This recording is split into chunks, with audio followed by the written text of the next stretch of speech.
서울 양평고속도로 노선을 대통령 처가 소유 땅 인근으로 바꿔 특혜를 주려 했다는 의혹이 더욱 커지고 있습니다. 국토부가 국감 직전 노선의 변경을 합리화하기 위한 경제성 분석 자료를 일방적으로 발표했으나 분석 결과에 왜곡 조작이 있다는 의문이 제기되고 있습니다. 그러나 국토부 장관은 용역업체에 책임을 떠넘기는 데 급급하고 검증 자료는 숨기고 있습니다.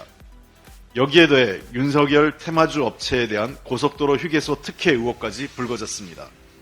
우리 당 이소영 의원의 국감 자료에 따르면 변경된 강상면 종점에서 불과 1km 떨어진 곳에 건설되고 있는 남한강 휴게소 운영권이 대통령의 대학동문이 운영하는 업체에 석연치 않게 넘어갔다는 의혹입니다.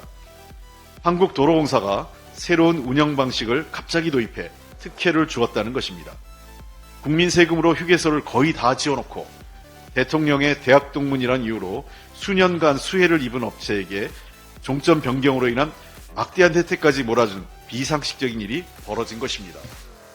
국민은 윤석열 대통령이 말한 공정과 상식이 어디에 있는지 묻고 있습니다. 정부는 더 이상 진실을 숨기거나 국민을 속여서는 안 됩니다.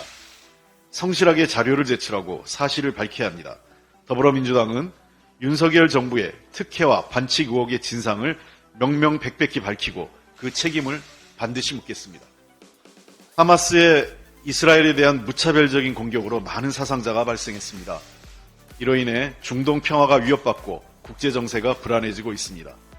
특히 기존과는 다른 공격 양태와 잔혹성이 큰 충격을 주고 있습니다. 더불어민주당은 하마스의 민간인에 대한 잔혹한 살상 행위와 납치 등 비인도적 행태를 강력히 규탄하며 즉각적인 중단을 촉구합니다.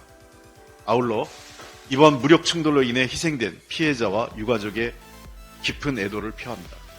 우리 정부가 군수송기를 동원한 국민 귀환 등 국민 안전을 위한 노력을 기울이고 있는 데 대해 감사의 뜻을 전합니다. 국민 안전 확보와 유가, 금융시장 등 경제 상황 대처에 더불어민주당도 적극 협력할 것입니다. 이스라엘이 대규모 보복 공습을 단행해 희생자가 늘고 있고 하마스 계매를 공언하면서 수십만의 병력과 전력을 집결시켜 지상군 투인이 임박해 있습니다.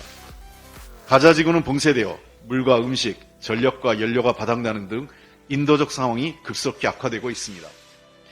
이스라엘과 하마스 그리고 국제사회는 더 이상의 확전과 민간인 피해를 막고 사태를 안정시키는 데 함께 노력해야 합니다. 이스라엘도 그동안 아브라함 협정 등 적대적인 아랍 국가들과의 관계 개선 노력을 테러 집단인 하마스의 공격 때문에 포기해서는 안 될 것입니다.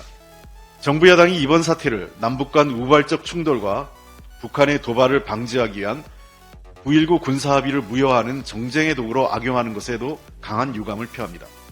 9.19 합의가 우리 군의 감시, 정찰 역량을 저하시켰다는 주장은 사실이 아닙니다.